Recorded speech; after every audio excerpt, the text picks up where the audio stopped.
Welcome back to Human Services Stories, Management, Customer, and Staff Voices. I'm Clinton Lewis, and in this episode, it's called Don't Go At It Alone. If you work in human services, children's protective services, foster care, or family services, this message is for you. You are not a lone wolf. You do not have to carry the weight of every case, every decision, or every emotion by yourself.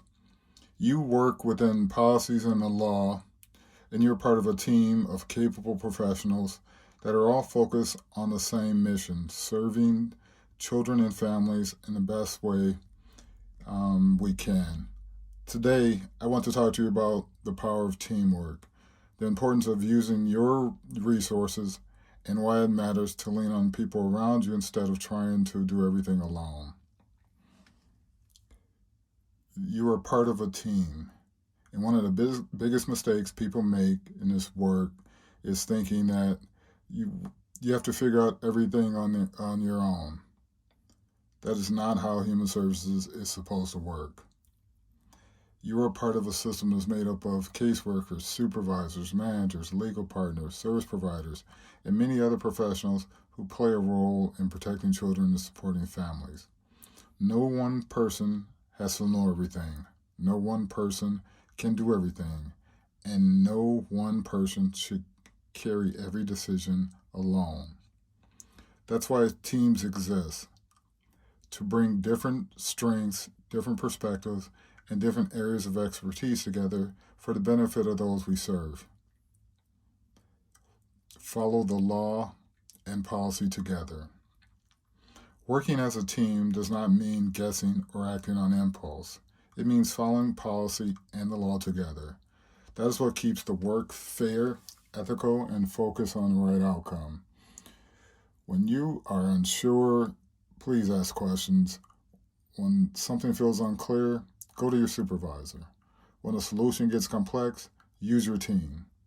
That is not a weakness. That's called professionalism. Policies and laws are there to guide us, but people around us help us apply them correctly. The best decisions are rarely made in isolation. They're made through communication, review, and shared responsibility. We are working for the benefit of those you serve. And at the center of all of this are the people we serve: children, parents, caregivers, and families. The reason we work together is not just to make our job easier.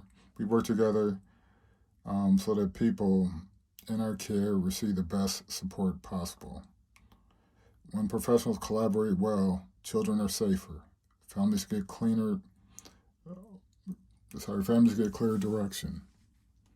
Services are better coordinated, and decisions are more thoughtful. That's what teamwork is really about.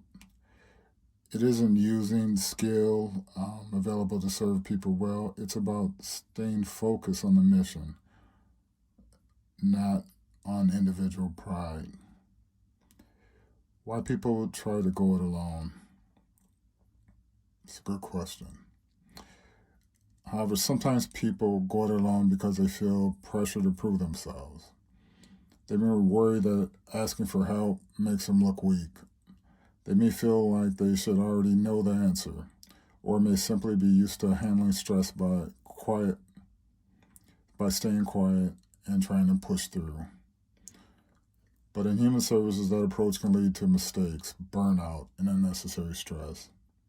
You do not have to prove your worth by carrying the weight alone.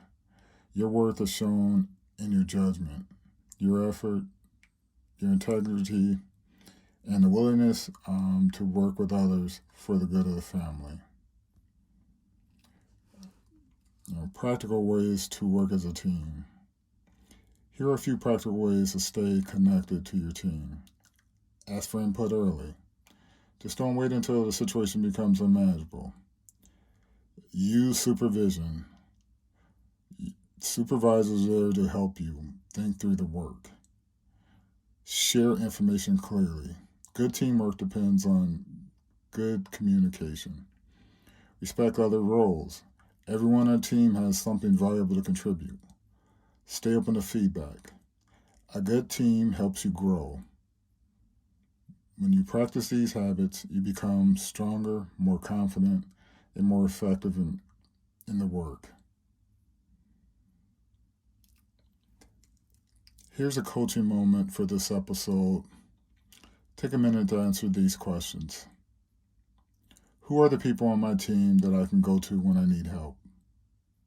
Number 2, where have I been trying to carry too much on my own? Number 3, what is the one thing I can delegate, ask about, or talk through with someone else this week? Then say to yourself, I am not alone. I am part of a capable team. I follow policy, I follow the law, and I work to benefit those I serve. I got this. Please write that down if you need to. Say it more than once if you need to. Let it remind you that you do not have to do this work by yourself. And in closing, that's it for this episode of Human Services Stories, Management, Customer, and Staff Voices. I'm your host, Clinton Lewis. Remember this. Don't go at it alone. You are not a lone wolf. You are part of a team of capable professionals who are working within the law and policy to serve children and families well. If you're feeling overwhelmed, reach out, ask questions, use your team, trust the people around you, and remember, you got this. Thank you for listening, and I'll see you in the next episode.